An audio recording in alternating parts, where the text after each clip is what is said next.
Halo dulur, selamat malam.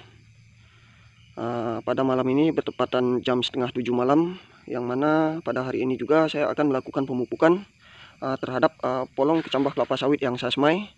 Ini untuk usianya kebetulan saat ini 5 minggu setelah semai.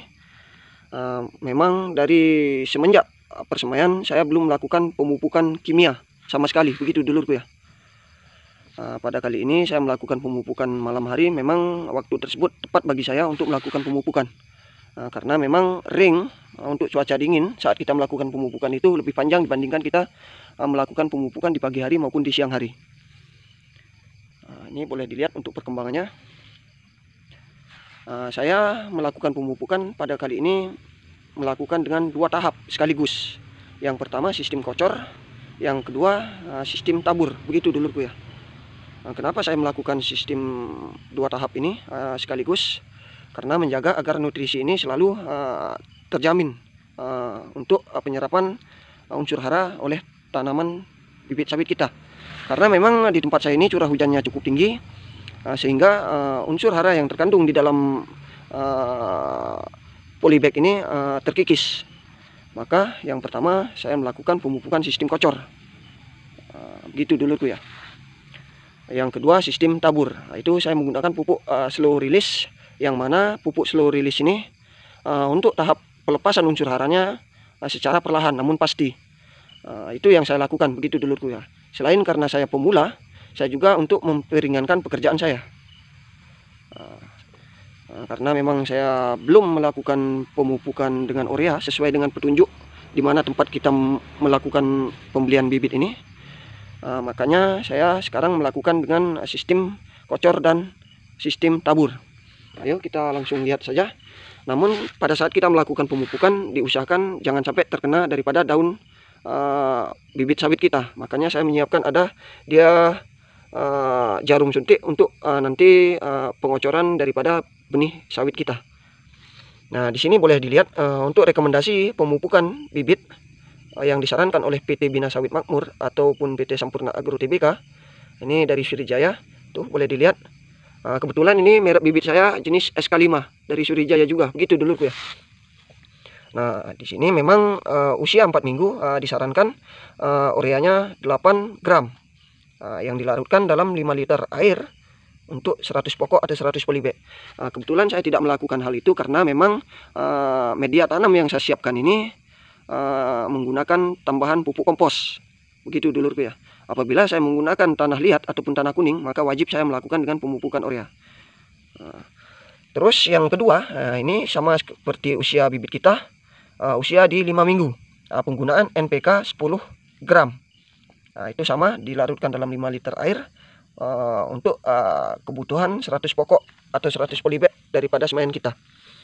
Selain itu yang disarankan di sini selain penambahan NPK, saya juga ada penambahan unsur hara lain agar dia hasilnya lebih maksimal. Karena memang di usia 1 minggunya, di usia 1 bulannya kita tidak melakukan pemupukan sesuai dengan anjuran pada nomor 1 ini, begitu dulur ya. Nah, di sini boleh saya tekankan sedikit. Di sini penggunaan pupuk slow release ini disarankan apabila kesediaan tenaga kerja ini udah kapasitas besar ini untuk pembibitannya, begitu dulur ya. Kekurangan tenaga kerja maka wajib menggunakan slow release ini, pupuk slow release ini. Ini pupuk yang saya pesan itu sudah datang, ini dia. Nanti saya jelaskan lagi waktu pengaplikasiannya. Terus dia ini juga yang kedua ini keterampilan tenaga pemupuk yang belum terampil, artinya baru belajar, artinya seperti saya, begitu dulurku ya. Artinya seorang pemula dalam melakukan pembibitan sawit. Ayo kita langsung saja untuk penerapannya, karena memang pupuk slow release ini untuk 3 bulan ke depan kita tidak akan melakukan pemupukan lagi, karena memang unsur hara yang dilepaskan oleh pupuk slow release ini dia secara perlahan, makanya nutrisi yang terjaga atau terjamin oleh tanaman kita sepanjang ring waktu tersebut, begitu dulurku ya. Makanya kita tidak perlu lagi penambahan pupuk yang ada di sini, misalnya seperti NPK, urea, kiserit dan lain sebagainya. Di sini kan sudah jelas tuh, boleh dibaca. Ayo kita langsung saja melakukan pemupukannya. Ini sistem pertama dan tahap kedua. Nanti juga pada malam ini saya melakukan penyemprotan hama.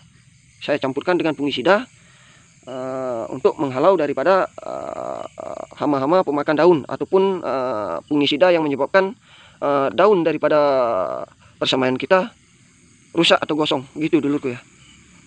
Agar durasinya tidak terlalu panjang, nanti saya bikinkan satu video lagi. Ayo kita langsung saja mulai untuk melakukan pengoplosan pupuknya. Nah, kita mulai saja untuk pengoplosan pupuk yang akan kita gunakan pada tahap pertama ini. Di sini saya juga selain NPK saya menyiapkan unsur hara kalsium, begitu dulu ya. Karena memang di usia 4 minggu setelah semai saya belum melakukan pemupukan sesuai dengan instruksi yang ada pada petunjuk ini. Makanya sekarang saya menambahkan unsur hara agar hasilnya lebih maksimal. Langkah yang pertama kita lakukan adalah kita menyiapkan sendok takar. Ini ada yang kapasitas sendok makan, artinya 10 gram, ada kapasitas 15 gram, ada jarum suntik yang kapasitasnya 150 ml. Dan di sini gebor ini sudah saya isi air sebanyak kapasitas 10 liter air. Ini air bersih. Ini begitu dulurku ya, takarnya ini. Ini kan sudah terlihat ya 10 liter. Karena memang di sini mengikuti daripada petunjuk buku ini, dia apabila dia dilarutkan dalam 5 liter air maka membutuhkan 10 NPK, 10 gram NPK untuk kapasitas daripada 10 batang atau 10 pokok, begitu dulurku ya. Makanya apabila kita menyiapkan air dalam gebor ini kapasitas 10 liter, maka kita melakukan penambahan NPK-nya sebanyak 20 gram. Dan itu memang mencukupi untuk 200 batang atau 200 pokok, agar kita lebih banyak untuk menakarnya, begitu dulu ya. Yang pertama kita menyiapkan NPK ini. Ini kebetulan cap tawon 1616. Ini kita menggunakan sendok makan ini karena memang dia 20 gram untuk 10 liter air. Kita tambahkan pada ember ini, ini sebanyak 2 sendok atau 20 gram. Misalnya seperti ini. Yang kedua kita tambahkan dengan kalsium. Ini cukup kita tambahkan 15 gram. Kalau memang tidak ada takaran seperti ini, kita cukup menggunakan sendok makan 1 sendok setengah, begitu dulu ya. Ini kita tambahkan 1 sendok yang kapasitas 15 gram. Ini lalu kita tambahkan air.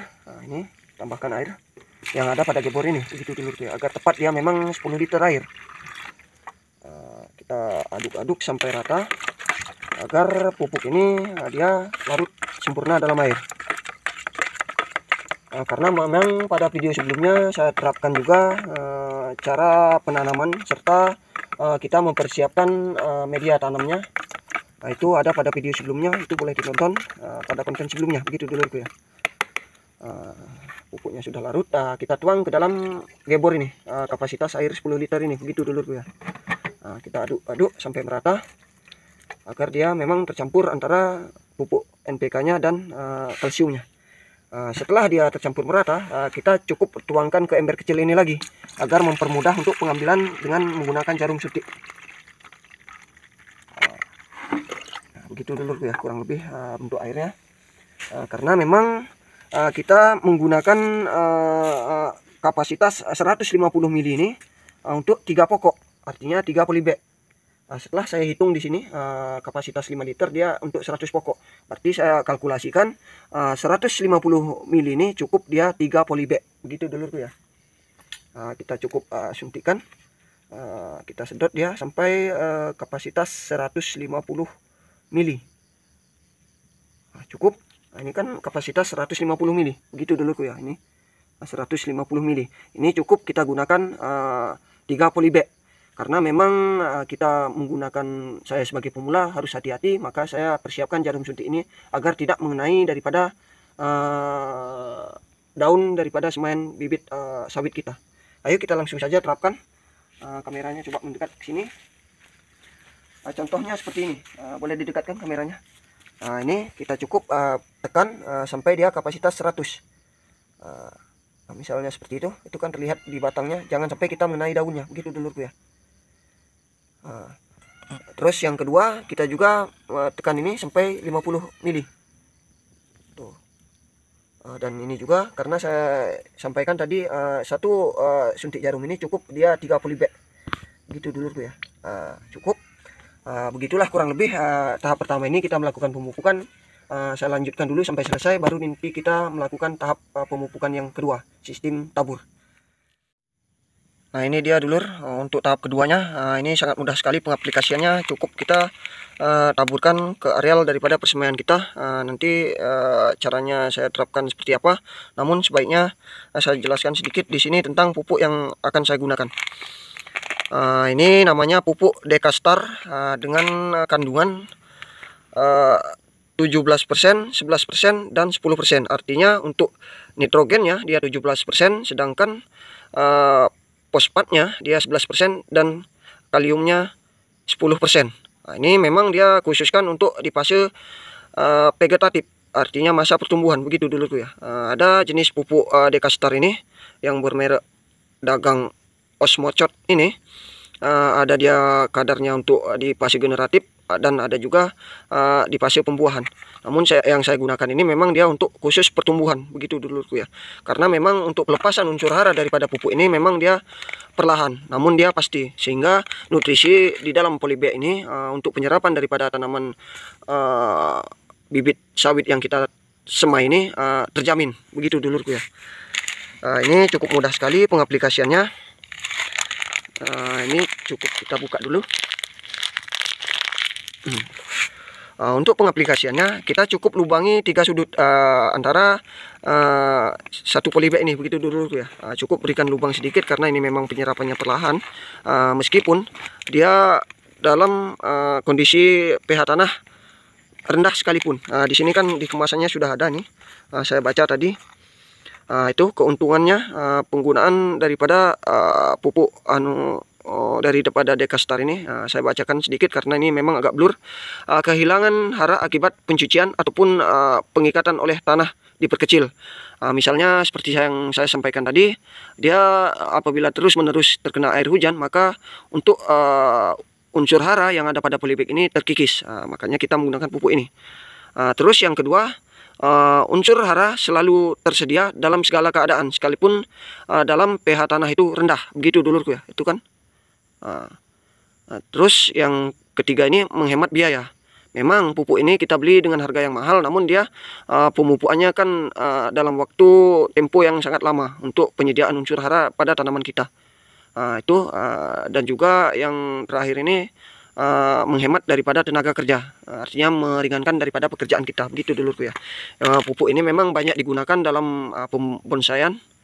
Ini cukup kita setelah bikin lubang 3 sudut, cukup kita tuangkan atau berikan 3 butir setiap lubang, begitu dulurku ya. Misalnya seperti ini. Ini cukup 3 butir, dan lubang yang satu ini 3 butir juga, dan yang satunya ini 3 butir juga. Nah, lalu dia timbun, begitu dulurku ya, agar dia unsur hara yang terkandung dalam polybag kita ini selalu terjaga. Karena memang untuk pupuk ini pelepasan unsur haranya secara perlahan namun pasti. Nah, begitulah kurang lebih caranya, begitu dulurku ya. Untuk tahap yang kedua ini, karena menghindari durasi terlalu panjang, saya akan melakukannya sampai selesai. Ini saya membelikan 2 kotak. Untuk satu kotak ini kemasannya 100 gram. Ini di Shopee banyak tersedia untuk pupuk jenis ini, gitu dulurku ya. Nah, mungkin sekian pemupukan pada kali ini, mudah-mudahan bermanfaat. Itulah yang saya terapkan karena memang di sisi lain saya pemula, begitupun saya juga meringankan daripada pekerjaan saya. Pada malam ini juga saya lanjutkan dengan melakukan spray fungisida dan insektisida untuk menghalau hama, begitu dulu ya. Nah, mungkin sekian, saya ucapkan selamat malam, sampai jumpa.